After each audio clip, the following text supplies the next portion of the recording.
ನಾನೇನು ನೋಡಲ್ಲ. ಕೆಲವರು ಕಣ್ಣೀರು ಓಡಿಸ್ತೀರಾ, ಅವರೇ ನಿಮ್ಮ ವಿರುದ್ಧ ತಿರುಗಿ ಬಿದ್ದು ಕೆಂಡ ಕಾರ್ತಾರೆ ಅಂತ ವರ್ಗದ ಕೆಲ ಸ್ನೇಹಿತರಿಗೆ ಅಥವಾ ದುಶ್ಮನ್ಗಳಿಗೆ ಏನ್ ಹೇಳ್ತಾರೆ ಸುದೀಪ್ ಸರ್? ಈಗ ನಮ್ ಸಹಾಯ ತಗೊಂಡಿರ್ತಾರೆ ಸರ್, ನಾವು ಸಹಾಯ ಮಾಡಿರ್ತೀವಿ, ಯಾರಿಗಾದ್ರೂ ಆಗಿರ್ಬೋದು, ನಾವು ಹೆಲ್ಪ್ ಮಾಡಿರ್ತೀವಿ. ನಿಮ್ ಶೈರಮ್ಮ ಅವ್ರು ಹೇಳಿದ್ರು ಫಸ್ಟ್ ಚಿತ್ರದುರ್ಗ ಬಂದಿರೋದು ನಾನು. ಸರ್ ಈಗ ನಾನು ಸರ್ ನಾನು ನೇಮ್ ತಗೋತೀನಿ, ಇಲ್ಲ ಅಂತ ಹೇಳಲ್ಲ. ಒನ್ ಟೈಮ್ ಅಲ್ಲಿ ದರ್ಶನ್ ಸರ್ ಮತ್ತೆ ವಿಜಯಲಕ್ಷ್ಮಿ ಮೇಡಮ್ ಮಧ್ಯೆ ಮನಸ್ತಾಪಗಳು ಬಂದಾಗ ವಿಜಯಲಕ್ಷ್ಮಿ ಮೇಡಮ್ ಜೊತೆಗೆ ಅವ್ರ ಪರವಾಗಿ ನಿಂತು ಒಂದು ಸುದ್ದಿಗೋಷ್ಠಿ ಮಾಡಿ ಅವರಿಗೆ ಸಾಂತ್ವನ ಹೇಳಿದಂತವ್ರು ಸುದೀಪ್ ಅಣ್ಣ. ಸೊ ಇವತ್ತು ಏನೋ ಬೇರೆ ಬೇರೆ ಮನಸ್ತಾಪಗಳು ವೈಮನಸ್ಸುಗಳು ಬಂದು ಅವರಿಬ್ರು ಚೆನ್ನಾಗಿದ್ದಾರೆ. ಸೊ ಸರ್ ಮತ್ತೆ ದರ್ಶನ್ ಸರ್ ಮಧ್ಯೆ ಏನೋ ಮನಸ್ತಾಪ ಬಂದಿದೆ. ಇವಾಗ ಅಫ್ಕೋರ್ಸ್ ಗಂಡನ ಪರವಾಗಿ ನಿಂತಿದ್ದಾರೆ. ಬಟ್ ಅವತ್ತು ಕಣ್ಣೀರ್ ಒರ್ಸಕ್ಕೆ ಸುದೀಪ್ ಸರ್ ಬೇಕಾಗಿತ್ತು. ಇವತ್ತು ಅದೇ ಕೆಂಡ ಕಾರೋದಕ್ಕೆ ವಿಜಯಲಕ್ಷ್ಮಿ ಅವರು ನಿಂತಿದ್ದಾರೆ ಅಂತ ಅನ್ನೋದು ನನಗೂ ಅನ್ನಿಸ್ತಾ ಇದೆ ಎಲ್ಲೋ ಒಂದ್ ಕಡೆ. ಸೊ ಇದಕ್ಕೆ ಸುದೀಪ್ ಸರ್ ಏನ್ ಮಾಡ್ಬೋದು? ನಾವೇನೇ ಮಾಡಿದ ಅದ್ರ ಬಗ್ಗೆ ಬೇಡ.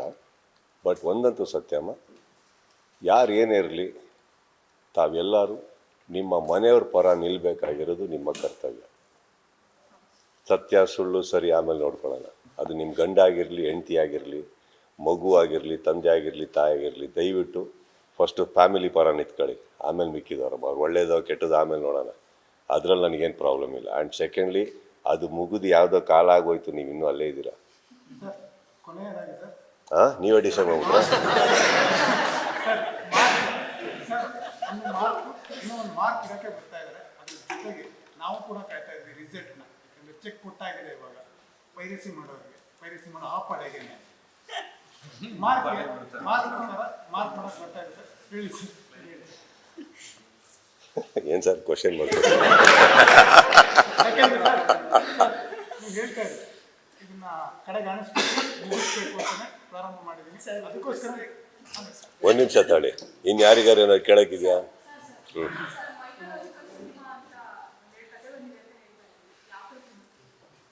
ಮೈಥಾಲಜಿಕಲ್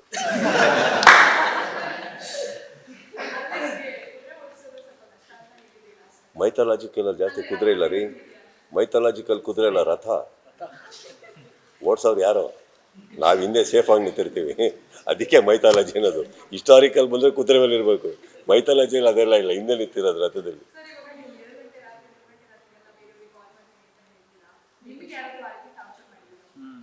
ನನಗೆ ಫೋನ್ ಬಂತು ಅಂದರೆ ನನಗೆ ಯಾರೋ ಭಾಳ ಬೇಕಾದವರು ಅಂತ ಅರ್ಥ. ಫೋನ್ ಬಂತು ಅಂದರೆ ಖಂಡಿತ ಎತ್ತುತ್ತೀನಿ. ನಾನು ಯಾವಾಗಲೂ ನನ್ನ ಫೋನ್ ಯಾವಾಗಲೂ ಒಂದು ರಿಂಗಿಂಗಲ್ಲೇ ಇಟ್ಕೋತೀನಿ. ಕಾರಣ ಏನಂದರೆ ವೈಯಕ್ತಿಕವಾಗಿ ನನ್ನ ಸ್ನೇಹಿತರಿಗೆ ನನ್ನ ಅವಕಾಶ ಬಂದರೆ, ನನ್ನ ಅವಶ್ಯಕತೆ ಬಂದರೆ ಖಂಡಿತ ಇರ್ತೀನಿ. ನನಗೆ ಯಾರು ಸುಮ್ಮನೆ ಮಾಡಿಲ್ಲ. ಕೆಲವರು ಪ್ರೀತಿ ಮಾಡೋರು ಮಾಡಿದಾರಮ್ಮ. ಅವರು ರಾತ್ರಿ ತೀರ್ಥಯಾತ್ರೆ ಆದ್ಮೇಲೆ ನೆನಪಾಗ್ಬಿಡ್ತೀನಿ ನಾನು. ಅಣ್ಣ ಲವ್ ಯು ಅನ್ಕೊಂಡಿದ್ದಾರೆ ಕೆಲವರು. ಆಯ್ತು ಇಡ್ರಿ ಅಂದ್ರೆ ಇಡಲ್ಲ. ಹೇಳುತ್ತಲ್ಲ ಇಲ್ಲ ಅಂತ.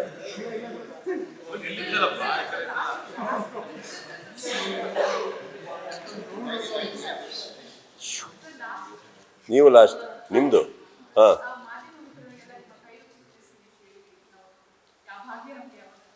ಮಾರ್ಕ್ ಸಿನಿಮಾ ನೋಡ್ಬಿಟ್ಟು ಯಾರು ಒಳ್ಳೆ ರಿಪೋರ್ಟ್ ಕೊಡ್ತಿರೋ ಸಾಕ್ಷಿ ಸಮೇತ ದಯವಿಟ್ಟು ಬನ್ನಿ, ಫುಲ್ ಉಪಚಾರ ಮಾಡ್ತೀವಿ. ಆಮೇಲೆ ನಿಮ್ಮೊಟ್ಟಿಗೆ ಬಂದಿರೋರು ಯಾರಾದರೂ ಸುಳ್ಳು ಹೇಳಿ ರಾಂಗ್ ರಿಪೋರ್ಟ್ ಕೊಟ್ಟಿದ್ರೆ ಆ ಸ್ಕ್ರೀನ್ ಶಾಟ್ ತೊಗೊಂಬಂದ್ಬಿಡಿ, ಅವ್ರನ್ನಲ್ಲೇ ಸೈಡಿಗೆ ಇಡ್ಬೇಕು ನಾನು. ಡನ್ನ ಹೋಗಿ ತೊಗೊಳ್ಳಿ. ತಮಿಳುನಾಡಲ್ಲಿ ಯಾವಾಗ ಮಾರ್ಕ್ ಸಿನಿಮಾದ ಪ್ರೆಸ್ ಮೀಟ್ ಆಗಿತ್ತು, ಸೊ ಅವಾಗಿಂದ ತುಂಬಾ ಚರ್ಚೆಗಳಾಗ್ತಾ ಇದೆ. ಬಿಕಾಸ್ ಒಬ್ಬರು ಕೇಳಿರುವಂತಹ ಪ್ರಶ್ನೆಗಳಿಂದ ತುಂಬಾ ವೈರಲ್ ಆಗ್ತಾ ಇದೆ. ಸೊ ನೀವು ಯಾವಾಗ ಎಕ್ಸ್ಪೆಕ್ಟ್ ಮಾಡಿದ್ರಾ ನಟಿಯರ ಬಗ್ಗೆ ಈ ರೀತಿಯೂ ಕ್ವಶನ್ಸ್ ಬರ್ಬೋದಾ? ಏನು ಪ್ರಾಬ್ಲಮ್ ಇಲ್ಲ, ಅದೇನು ತಪ್ಪೇನಿಲ್ಲ. ಯಾಕಂದರೆ ನಾನು ಅಲ್ಲಿ ತಮಾಷೆಗಿತ್ತು, ಬಟ್ ಅಲ್ಲೂ ಕೇಳಿದೆ. ಅವರು ಲಾಸ್ಟೇ ಕೇಳಿದ ಕ್ವಶನ್ನು. ಫಸ್ಟ್ ಕೇಳಿದರೆ ಹೀರೋ ಆಗ್ತಾಯಿದ್ರು. ಅವ್ರು ಎಲ್ಲ ಮುಗಿದ್ಮೇಲೆ ಕೇಳ್ಬಿಟ್ಟು ಪಾಪ ತಗ್ಲಾಕೊಂಡ್ಬಿಟ್ರು ಅವರಲ್ಲಿ. ಬಟ್ ಇನ್ನೊಂದು ಹೇಳ್ತೀನಿ ಕೇಳಿ. ಇವತ್ತು ನಾನು ಇಲ್ಲಿ ಕೂತಿದ್ದೀನಿ, ಅಕ್ಕಪಕ್ಕ ನನ್ನ ಆರ್ಟಿಸ್ಟ್ ಇಲ್ಲ, ಡೈರೆಕ್ಟರ್ ಇಲ್ಲ, ಯಾರಿಲ್ಲ. ಸೈಡ್ ಲೈನ್ ಮಾಡಿದೆ ಅಂತಾನ. It's not like that. ನಮ್ಮ ಸಿಸ್ಟಮಲ್ಲಿ ನಾವು ಆ ಥರ ನೋಡ್ತಾ ಇರಲ್ಲ. ಇನ್ಫ್ಯಾಕ್ಟ್ ಅವರಿಗೆಲ್ಲ ಹೋಗ್ಬಿಟ್ಟು ಪ್ರೆಸ್ ಮೀಟಿಂಗ್ ಬಿಟ್ಟಾಕಿ ಇಡೀ ಸಿನಿಮಾ ಶೂಟಿಂಗ್ ಟೈಮಲ್ಲಿ ಯಾವ ಥರ ಅವ್ರನ್ನ ನೋಡ್ಕೊಂಡ್ವಿ, ಎಷ್ಟು ಸೆಕ್ಯೂರ್ಡ್ ಆಗಿಟ್ವಿ ಅವ್ರನ್ನ. ಒಂದು ಸತಿ ಅವ್ರಿಗೆ ನೋವಾಗ್ದಿದ್ದಂಗೆ, ಫ್ಯಾಮಿಲಿ ಇದಾಗ್ದಿದ್ದಂಗೆ. See, when it is a woman working with us madam, you know definitely that you have your own time lines, you have your own issues, you need little pampering support. ಅದಷ್ಟು ಅರ್ಥ ಮಾಡ್ಕೊಂಡು ಎಷ್ಟು ಚೆನ್ನಾಗಿ ನೋಡ್ಕೊಂಡಿದ್ದೀವಿ ಅವರೆಲ್ಲರೂ ನಾವು. ಅದಕ್ಕೆ ತಾನು ಅಷ್ಟು ಖುಷಿಯಾಗಿದ್ದಾರೆ. ಯಾವುದೋ ಒಂದು ಕೂತಿರೋ ಅರೇಂಜ್ಮೆಂಟಲ್ಲಿ ಆ ಕಡೆ ಈ ಕಡೆ ಹಾಕ್ಬಿಟ್ರು ಅಂದರೆ ಏನು ಮಾಡೋಕ್ಕಾಗತ್ತೆ? ಇವಾಗ ಇವರೆಲ್ಲ ಇಲ್ಲಿ ಕೂತಿಯಾರು ಹುಡುಗರು, ಇಲ್ಲ ಹುಡುಗರು ಸೈಡಿಗೆ ಹಾಕಿದ್ರು ಅಂತಾನ? ಅವರು ಕಂಫರ್ಟಬಲ್ ಇದ್ದಾರೆ, ಕೂತಿದ್ದಾರೆ, ಇವರು ಕಂಫರ್ಟಬಲ್, ಅದ್ರಲ್ಲಿ ಏನಿದೆ? ನಮ್ಮ ತಲೆಯಲ್ಲಿ ಅವೆಲ್ಲ ಇಲ್ಲ. ಎಷ್ಟೋ ಸಿನಿಮಾಗಳು ಬಂದಿದೆ ಅಂದ್ರು, ಬಟ್ ಯಾವ ಸಿನಿಮಾ ಪ್ರಮೋಷನ್ ಅಲ್ಲಿ ಇಷ್ಟೊಂದು ಬೋಲ್ಡ್ ಆಗಿರ್ಬೋದು, ಇಷ್ಟೊಂದು ಅಗ್ರೆಸಿವ್ ಆಗಿ ನೀವು ಮಾತಾಡ್ತೀರಾ? I'm not aggressive now also. I think I'm just being, no, it's not aggressive.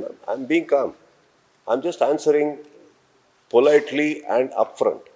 ನನಗೆ ಲೈಫಲ್ಲಿ ಮುಚ್ಚುಮರೆ ಮಾಡಿ ಕದ್ದು ಮುಚ್ಕೊಂಡು ಹೋಗೋಂಥದ್ದೇನಿಲ್ಲ, ನಿಮ್ಗೆ ಅಪ್ಫ್ರಂಟ್ ಮಾಡಿದ್ದೀನಿ, ಕೇಳಿದ್ದಕ್ಕೆ ಅಷ್ಟು ಉತ್ತರ ಕೊಟ್ಟಿದ್ದೀನಿ. ನಾನು ಯಾವತ್ತು ಅಡ್ಗೋಡೆ ಮೇಲೆ ದೀಪ ಇಟ್ಟಂಗೆ ನಾನು ಮಾತಾಡ್ತಾ ಇಲ್ಲ, ನಾನು ಓಪನ್ ಆಗಿ ಹೇಳ್ತಾ ಇದ್ದೀನಿ. ಆ್ಯಂಡ್ ಎಲ್ಲೋ ಒಂದು ಕಡೆ ಮೇಡಮ್ ಅವ್ರು ಕೇಳಿದಾಗ ಅಲ್ಲೂ ಹೇಳಿದೆ ತಾನೆ, ಇದ್ರ ಮೇಲೆ ಹೋಗಬೇಡಿ ಅಂತ. ಕಾರಣ ಏನಂದ್ರೆ I am oscillating there only. ಇವಾಗ ನನ್ನ ದೃಷ್ಟಿಕೋನ ಎಲ್ಲಿವರೆಗೆ ಹೋಗೋಕ್ಕಾಗುತ್ತೋ ಆ ಸೀಮಿತದಲ್ಲಿ ಉತ್ತರ ಕೊಡ್ಬೋದು. ಅದ್ರ ಮೇಲೆ ನನಗೆ ಗೊತ್ತಿಲ್ಲ ಇನ್ನು. ಯಾಕೆ ಗೊತ್ತಿಲ್ಲ ಅಂದರೆ ಪೈರಸಿ ಹಿಂದ್ಗಡೆ ಏನು ಎತ್ತ ಏನು ಹಿಡಿತೀನಂದೆ ನಾನು. ಬಟ್ ಇನ್ನೊಂದು ಹೇಳ್ತೀನಿ, ಸೈಲೆಂಟ್ ಆಗಂತ ಏನಕ್ಕೆ ಹೇಳಿದೆ ಅಂದರೆ, ಅಫ್ಕೋರ್ಸ್ ನನಗೂ ಸಾಕಾಗೋಗಿದೆ ಈ ವಿಚಾರದಲ್ಲಿ.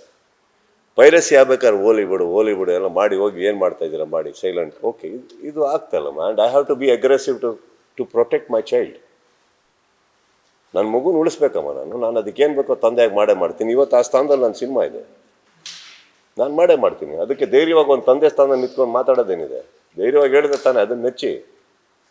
ಸರ್, ಅದು ಎಲ್ಲರಲ್ಲೂ ಒಂದು ಪ್ರಶ್ನೆ ಅಂತ ಬಂದಿತ್ತು. ಅದಾದ್ಮೇಲೆ ಈಗ ಯುದ್ಧ ನಮ್ಗೆ ಹೇಳಿದ್ದೆ ಅವತ್ತಿನ ದಿನನೇ, ಯುದ್ಧಕ್ಕೆ ನಾವು ರೆಡಿ ಇದ್ದೀರಿ ಅಂತ ಆಗ್ಲೂ ಉತ್ತರ ಕೂಡ ಕೊಟ್ಟಿ. ಬಟ್ ನಿಮ್ಮದೇ ಆಗಿರುವಂಥ ಒಂದು ಗಜಪಡೆ ಇದೆ, ಅವ್ರನ್ನ ಯುದ್ಧಕ್ಕೆ ಯಾವ ರೀತಿ ತಯಾರು ಮಾಡಿ? ಯಾವ ಗಜಪಡೆ? ಈಗ ಒಂದು ನೀವು ಸೋಷಿಯಲ್ ಮೀಡಿಯಾಗಳಲ್ಲಿ ನೋಡಿದ್ರು, ಸಾಮಾಜಿಕ ಜಾಲತಾಣದಲ್ಲಿ ಹೊಂದಾಡ್ತಾ ಇದೆ, ಸುದೀಪ್ ಸರ್ ಅವ್ರಿಗೆ ಬೇಕಾದವ್ರನ್ನ ಮಾತನ್ನ ಇಟ್ಕೋತಾರೆ ಅನ್ನುವಂಥದ್ದು. CCL ಅಲ್ಲಿ ಆಗಿರ್ಬೋದು, ಬಿಗ್ ಬಾಸ್ ತಪ್ಪೇನು?